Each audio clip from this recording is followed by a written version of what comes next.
एखाद्या घनदाट अंधाऱ्या जंगलाची कल्पना करा, जिथे सूर्यप्रकाशही जमिनीपर्यंत पोहोचायला धडपडत असतो. सगळीकडे गूढ शांतता असते, पण ती शांतता कधीही हिंस्र श्वापदांच्या डरकाळीनं भंग पावू शकते. बापरे, नुसत्या कल्पनेनेच अंगावर काटा येतो. हो ना.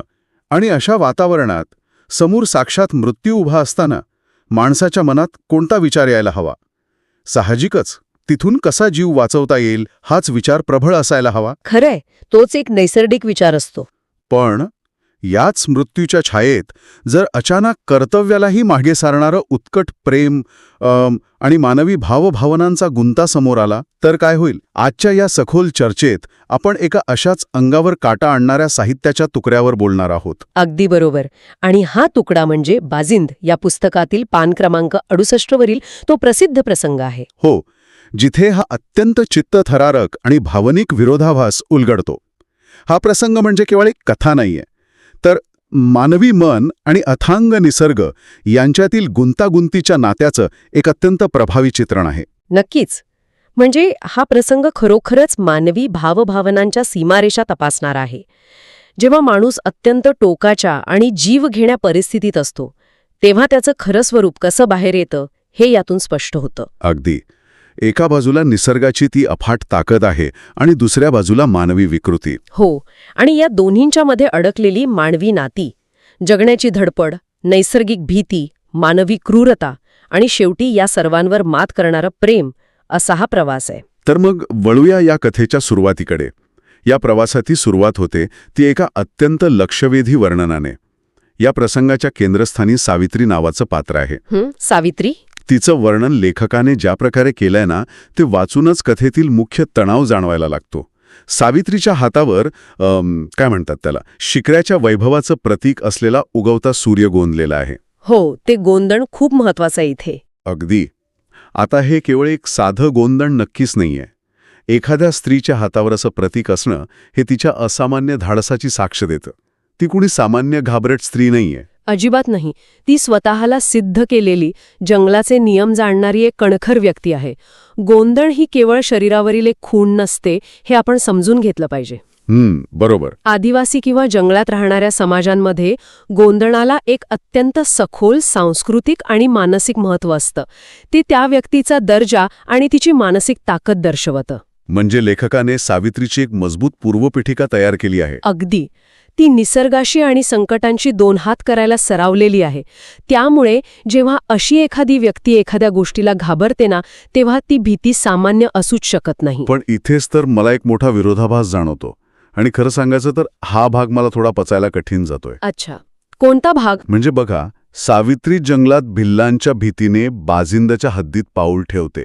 ती तिथे बाजिंदाला पाहते, तो 2 वाघांच्या मध्ये उभा आहे. हां.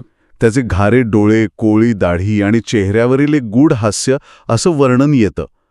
पण पुढचं जे घडतं ते अनाकलनीय आहे. ज्या स्त्रीच्या हातावर शिकाऱ्याच्या वैभवाचं प्रतीक आहे, ती या व्यक्तीला आणि त्याच्या आजूबाजूच्या वाघांना पाहून चक्क भीतीने मूर्छित पडते. हो, बेशुद्ध होते ती थेट. हे थोडं अतिशयोक्ती वाटत नाही का? म्हणजे मृत्यूची भीती असली तरी एक शिकारी लढण्याचा किंवा पळण्याचा प्रयत्न करेल, थेट बेशुद्ध का पडेल? हे म्हणजे एखाद्या कसलेल्या दर्यावर दिला एका साध्या लाटेला पाहून घाम फुटण्यासारखं आहे. हा अत्यंत रास्त प्रश्न आहे. वरवर पाहता हा विरोधाभास वाटू शकतो, पण जर आपण या प्रसंगाच्या मुळाशी गेलो तर यामागील मानसशास्त्र खूप वेगळं आहे. कसं काय? सावित्रीची ती भीती केवळ समोर उभ्या असलेल्या 2 वाघांची नाहीये. वाघ हे केवळ हिंस्र प्राणी आहेत, ज्यांच्याशी 2 हात करणं एका शिकाऱ्याला शक्य वाटू शकतं. पण ती मूर्छित पडते ती बाजिंदच्या त्या अस्तित्वामुळे. अस्तित्वामुळे?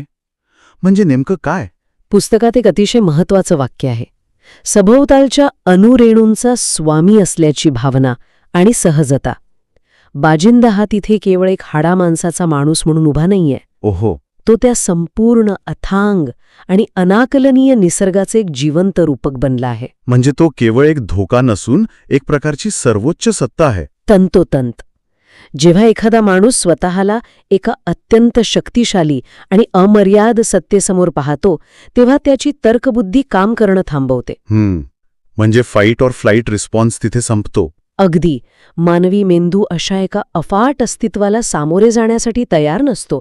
बाजिंदची ती सहजता आणि वाघांवरचं त्याचं नियंत्रण पाहून सावित्रीच्या लक्षात येतं की तिच्या शिकाऱ्याच्या वैभवाला इथे काडीचीही किंमत नाही. बापरे, म्हणजे निसर्गाच्या या अथांग ताकदीसमोर मानवी अहंकार कसा क्षुद्र ठरतो हे तिला जाणवतं. बरोबर. म्हणूनच ती शारीरिक आणि मानसिकरित्या कोलमडून पडते. आता हा मुद्दा अधिक स्पष्ट होतोय. म्हणजे मी मगाशी दर्यावर्दीचं उदाहरण दिलं ना, ते थोडं बदलावं लागेल. कसं? ज्याने अनेक मोठी वादळं पचवलीयत त्याला एखाद्या मोठ्या लाटेची भीती वाटणार नाही. पण जर अचानक त्याच्यासमोर संपूर्ण समुद्रच आकाश गिळंकृत करण्यासाठी उभा राहिला तर त्याचे सगळे अनुभव फिके पडतील. क्या बात है. अगदी समर्पक उपमा आहे ही. बाजिंदा हा त्या जंगलात लाट नसून साक्षात तो खवळलेला महासागर आहे. हो, आणि त्या महासागराच्या एका छोट्याशा दर्शनानेच सावित्रीच्या मनाचा बांध फुटतो.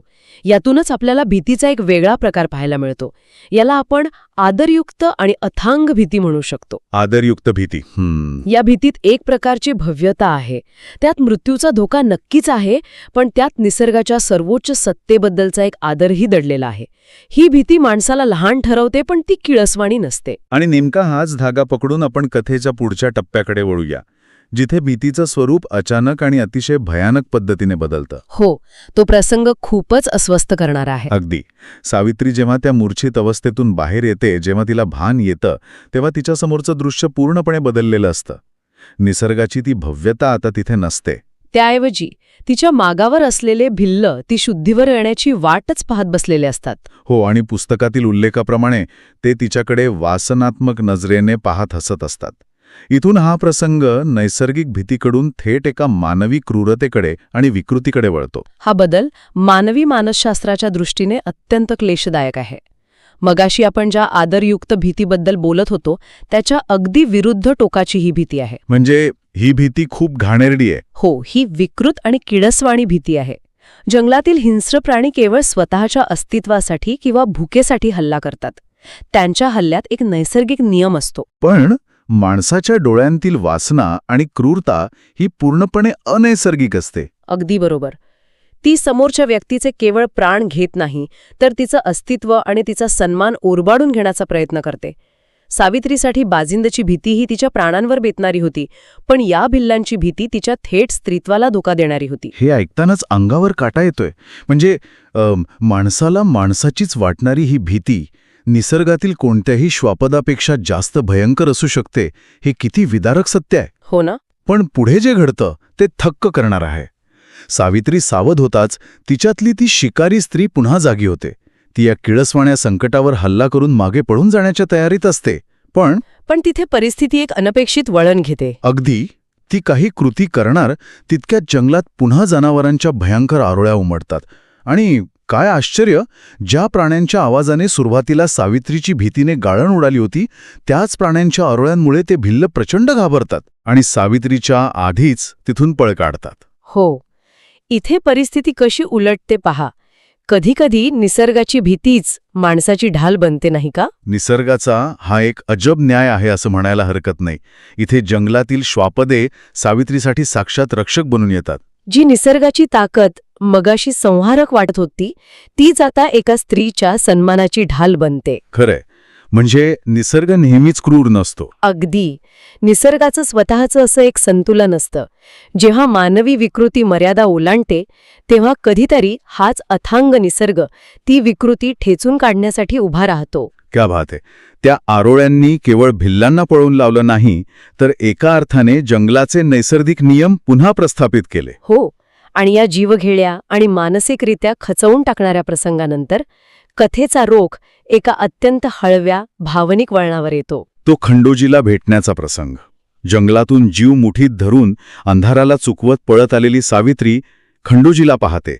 तिला दुरूनच तो येताना दिसतो. आणि आपलं कोणीतरी माझ्यासाठी इथवर आलं आहे या एका जाणीवेने तिचा जीव भांड्यात पडतो. हो, ती धावत जाऊन त्याच्या मागे लपते आणि घडलेला सर्व भयानक प्रसंग सांगताना गहीवरून त्याच्या मिठीत विसावते. मला तर हा प्रसंग एखाद्या स्लो मोशन सिनेमाच्या दृश्यासारखा वाटतो. बरोबर. बाहेर भिल्लांचा धोका आहे, जंगलाचे प्राणी फिरत आहेत, पण खंडोजीसाठी मात्र जग तिथेच थांबलं आहे. हां, तो क्षण आहे जिथे आत्तापर्यंत साचलेला सर्व ताण, ती सर्व गुंतागुंतीची भीती आणि मृत्यूचा तो थंडगार स्पर्श या सगळ्याचा बांध अचानक फुटतो. हो. सावित्री आत्तापर्यंत एका अशा मानसिक स्थितीत होती जिथे तिला केवळ स्वतःच्या अस्तित्वासाठी संघर्ष करायचा होता. पण खंडोजीला पाहताच तिला एक सुरक्षित किनारा मिळतो. आणि तिचं ते मिठीत विसावणं हे खूप स्वाभाविक वाटतं. अगदी. ते निव्वळ शारीरिक नाहीये, तर ती एका अत्यंत खोल मानसिक आघातातून मिळालेली तात्पुरती मुक्ती आहे. आणि जेव्हा ती त्याला मिठी मारते तेव्हा खंडोजीच्या सर्वांगातून जणू वीज सळसळते. हो, पुस्तकात तसं वर्णन आहे. ते वर्णन त्या दोन जीवांमधील अथांग ओढीचं अत्यंत जिवंत चित्र उभं करतं. पण इथेच माझा दुसरा मोठा प्रश्न उभा राहतो आणि इथेही मला थोडा विचार करायला भाग पडतोय. बोला ना, कोणता प्रश्न? बघा, खंडोजी तिला समजावतो, तिची मिठी सोडवतो आणि चक्क प्रेमाची कबुली देतो. तो म्हणतो की तिला पहिल्यांदा पाहिलं तेव्हाच त्याला प्रेमाची अनुभूती आली होती. आणि पुढे तो हेही सांगतो की ती एकटी त्या खतरनाक बेडांशी म्हणजे भिल्लांशी सामना करायला गेली. हे ऐकून तो स्वतःच्या मोहिमेवर असतानाही कोणताही विचार न करता आणि आपलं कर्तव्य विसरून तिच्या मागे आला. हो, हे तो स्पष्टपणे कबूल करतो. आता मला सांगा, बाहेर भिल्लांचा धोका टळलेला नाहीये, मृत्यूची छाया अजूनही गडद आहे आणि सर्वांत महत्त्वाचं म्हणजे खंडोजी एका मोहिमेवर आहे. मोहिमेवर असलेल्या एका सैनिकाने असं अचानक आपलं कर्तव्य सोडून देणं हे थोडं बेजबाबदारपणाचं वाटत नाही का? म्हणजे हे एखाद्या सिनेमातल्या नायकासारखं वाटतं, जो जगाचा विचार न करता फक्त प्रेयसीच्या मागे धावतो. हे असं युद्धभूमीवर उभं राहून एखाद्या सैनिकाने अचानक शस्त्र खाली ठेवावे आणि प्रेमाची कविता वाचावी असं वाटत नाही का? तुमचा हा आक्षेप अत्यंत व्यावहारिक आणि तर्कशुद्ध आहे. समाजाच्या आणि कर्तव्याच्या चौकटीतून पाहिलं तर खंडोजीचं हे वागणं नक्कीच बेजबाबदार वाटतं. हो ना. मोहिमेवर असणाऱ्या माणसासाठी त्याचं कर्तव्य हे सर्वोच्च असतं, हे त्याला शिकवलं गेलेलं असतं. पण इथेच आपल्याला मानवी मानसशास्त्राच्या एका अत्यंत खोल आणि आदिम स्तरावर जावं लागतं. आदिम स्तरावर म्हणजे? कर्तव्य, निष्ठा, समाजाचे नियम या सगळ्या मानवाने स्वतःच्या सोयीसाठी निर्माण केलेल्या गोष्टी आहेत. या सगळ्या जाणीवा आपल्या मेंदूच्या वरच्या थरात असतात. अच्छा. पण जेव्हा मृत्यू अगदी समोर उभा ठाकतो, जेव्हा आपण ज्या व्यक्तीवर नितांत प्रेम करतो, तिचा जीव धोक्यात असल्याची जाणीव होते, तेव्हा या सगळ्या कृत्रिम जाणीवा गळून पडतात. नशीब मृत्यूच्या भीतीमुळे किंवा संकटाच्या तीव्रतेमुळे माणसाचे खरे प्राधान्यक्रम समोर येतात. अगदी बरोबर. याला आपण खऱ्या प्राधान्यक्रमांचे जाणीव म्हणू शकतो. मृत्यूच्या सावटाखाली माणसाला हे समजतं की खऱ्या अर्थाने काय महत्वाचं आहे. बरोबर आहे. कोणतीही मोहीम, कोणतंही युद्ध हे माणसासाठी असतं, माणूस या युद्धांसाठी नसतो. खंडोजीने जेव्हा ऐकलं की सावित्री एकटी त्या भिल्लांसमोर गेली आहे, तेव्हा त्याच्यातील योद्ध्यापेक्षा त्याच्यातील आदिम रक्षणकर्ता पुरुष जागा झाला. क्या बात आहे. म्हणजे समाजाचे नियम हे जीवनापेक्षा मोठे असू शकत नाहीत. अगदी. एका माणसाचा जीव वाचवणं, विशेषतः ज्याच्यावर आपण प्रेम करतो त्याचा जीव वाचवणं ही माणसाची सर्वात मूलभूत प्रवृत्ती आहे. खंडोजीने मोहिमेपेक्षा सावित्रीच्या जीवाला जास्त महत्त्व दिलं, हे त्याचं चुकणं नसून तो एका यंत्राकडून पुन्हा एकदा माणूस बनण्याची ती प्रक्रिया आहे. बापरे, हे खूपच सुंदर आणि विचार करायला लावणारं विश्लेषण आहे. हे दृश्य विसंगत वाटत असलं तरी ते किती खरं आहे हे आता मला जाणवतंय. हो. मृत्यूच्या तांडवातही जीवनाचा आणि प्रेमाचा उत्सव कसा साजरा होऊ शकतो हे खंडोजीच्या या एका कृतीतून दिसून येतं. आणि हेच या संपूर्ण प्रसंगाचं सर्वात मोठं यश आहे. लेखकाने केवळ एका छोट्याशा तुकड्यात आपल्याला किती विविध भावनांच्या प्रवासातून नेले आहे पहा. खरे.